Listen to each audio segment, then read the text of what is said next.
நான் இன்ட்ரோவில் காமிக்கும் போது உங்களுக்கு சைஸை காமிக்கிறதுக்கு ஒரே ஒரு மீனை மட்டும் தான் காமிச்சிருப்பேன்.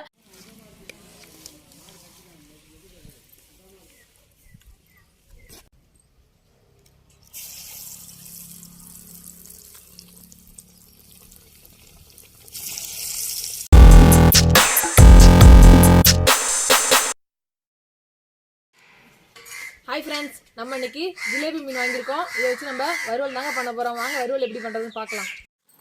இங்கே பாருங்கள், இந்த பக்கெட்டில் இருக்கிற மீன் தான் நம்ம வந்து 2 கிலோ கிட்டத்தட்ட வாங்கியிருக்கோம். எதுக்காகனா வறுக்கிறதுக்கு. நான் இன்ட்ரோவில் காமிக்கும் போது உங்களுக்கு சைஸை காமிக்கிறதுக்கு ஒரே ஒரு மீனை மட்டும் தான் காமிச்சிருப்பேன். இது எல்லாமே வந்து பொரிக்கிறதுக்காக ஜிலேபி மீன் வாங்கியிருக்கோம். வாங்க எப்படி பொரிக்கலான்னு பார்க்கலாம்.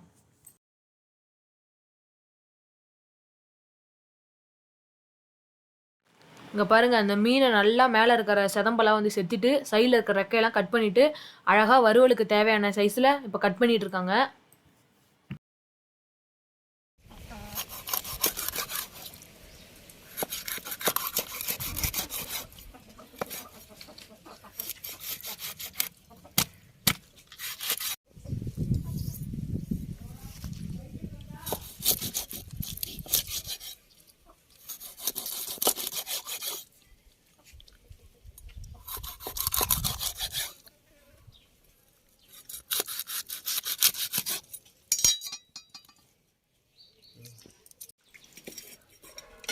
வறுவலுக்கு கட் பண்ணியாச்சு.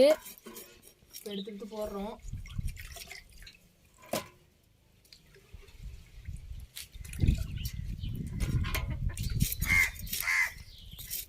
இங்கே பாருங்க எவ்வளோ அழகாக கட் பண்ணியிருக்காங்க. இந்த ஜிலேபி மீன் வறுவலுக்கு குழம்புக்கு ரெண்டுத்துக்கும் செம்ம டேஸ்ட்டாக இருக்கும்.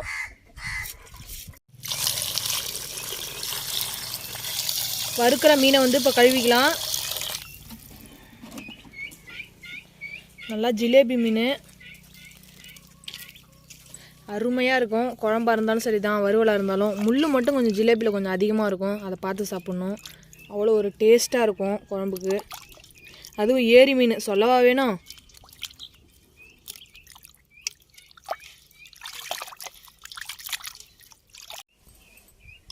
அவ்வளோதான், நல்லா வறுக்கிற மீன் நல்லா சுத்தம் பண்ணி வச்சுருக்கோம் கழுவி. இப்போ மசாலா தடவிக்கலாம். இது நல்லா ஒரு மணி நேரத்துக்கு நல்லா ஊறட்டும். அதுக்கப்புறம் தான் நம்ம வந்து எண்ணெயில் போட்டு எடுக்க போகிறோம். வாங்க மசாலாவை ஃபஸ்ட்டு தடவிக்கலாம். இது வந்து வீட்டு மிளகாய் தூள் கொஞ்சம் ஆட் பண்ணிக்கிறோம். இது வந்து காஷ்மீர் மிளகாய் தூள், தனி மிளகாய் தூள்.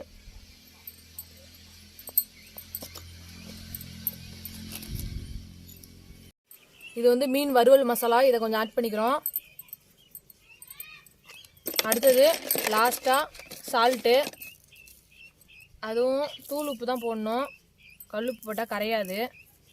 தேவையான அளவு உப்பு சேர்த்துக்கலாம்.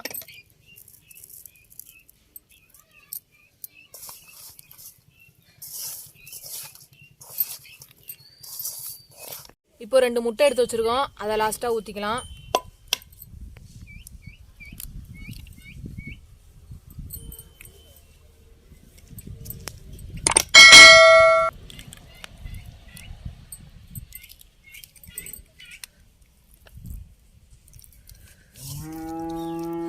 இப்போ நல்லா மிக்ஸ் பண்ணிக்கலாம். இதை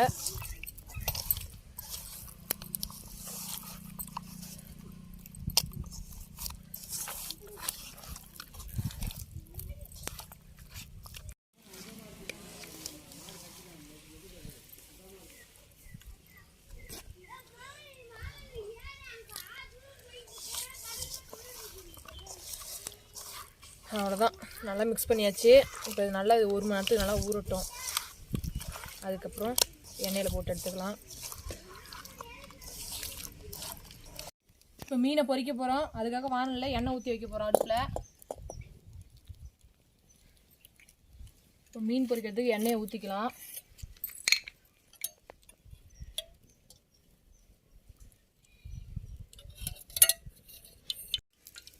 மீன் கிட்டத்தட்ட 1.5 மணி நேரம் நல்லா ஊறி போச்சு. இப்போ நல்லா எண்ணெய் சூடானதுக்கப்புறம் போட்டு எடுத்துக்கலாம். நல்லா பாருங்கள் மசாலா எல்லாம்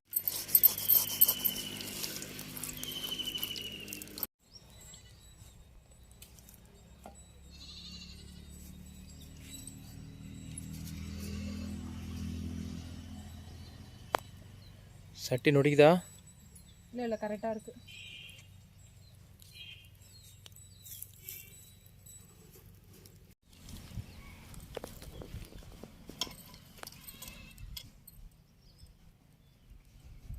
நல்லா எண்ணெய் ஹீட் ஆகிடுச்சு, போட்டுக்கலாம் மீனை.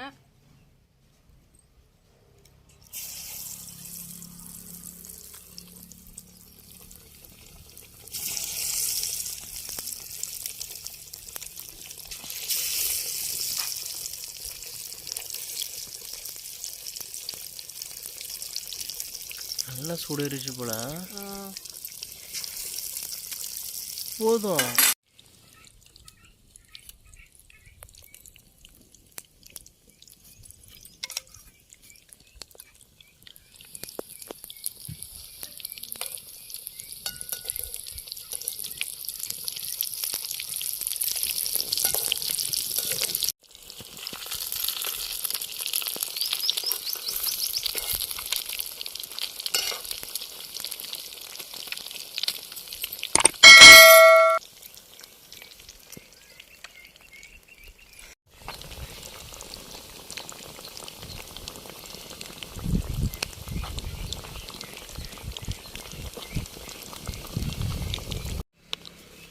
வறுத்த மீனை வச்சு சாப்பிட்றதுக்கு இலை நாங்கள் பறிச்சிட்டு வரல, வாழை இலை.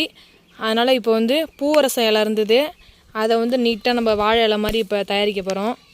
சீவாங்குச்சி வச்சு குத்தி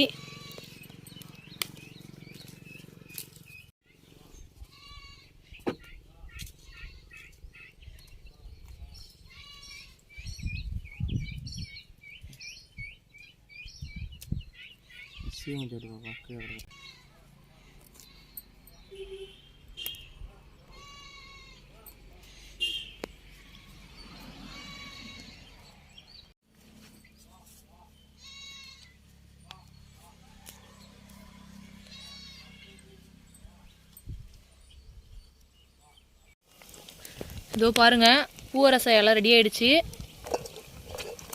மீனும் நல்லா முக்கால்வாசி வெந்துருச்சு. இப்போ இதை எடுத்து இதில் போட்டுக்கலாம். வெந்துருக்கலாமா?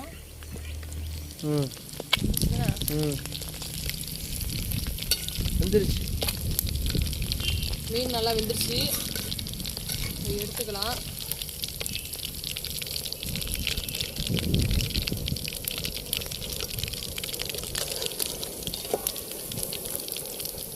எண்ணெயை கொஞ்ச நேரம் வடிகட்டிட்டேன்.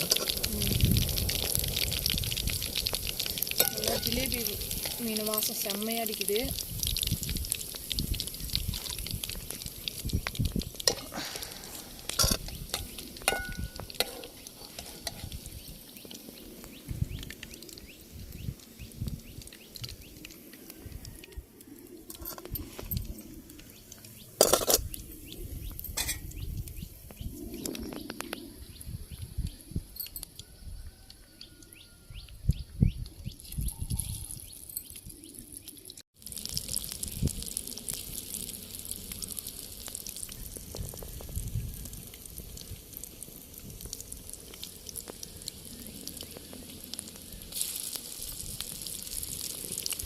இப்போ பொரிச்ச மீன் எப்படி இருக்குன்னு டேஸ்ட் பார்த்துட்டு சொல்கிறேன். அடுப்பில் அங்கே மீன் வந்துட்டுருக்கு. ஃபஸ்ட் டைம் எடுத்தது. இப்போ உங்களுக்கு டேஸ்ட் பார்த்துட்டு எப்படி இருக்குன்னு சொல்கிறேன்.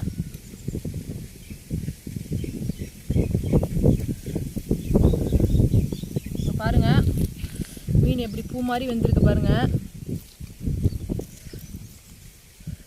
ஜிலேபி மீனில் வந்து முள் இருக்கும், அதிகமாக பார்த்து சாப்பிட்ணும். ஆனால் டேஸ்ட் இந்த மீனில் கிடைக்கிற அளவுக்கு எந்த மீன்லையும் கிடைக்காது. அதுவும் ஏரி மீன் சும்மா கிடையாது. முள் மட்டும் பார்த்து சாப்பிட்ணும். ஆமாம். டேஸ்ட் எப்படி இருக்கு? அதுவும் நான் செஞ்ச மீன் வறுவல் சொல்லவா வேணும், சூப்பராக இருக்குது.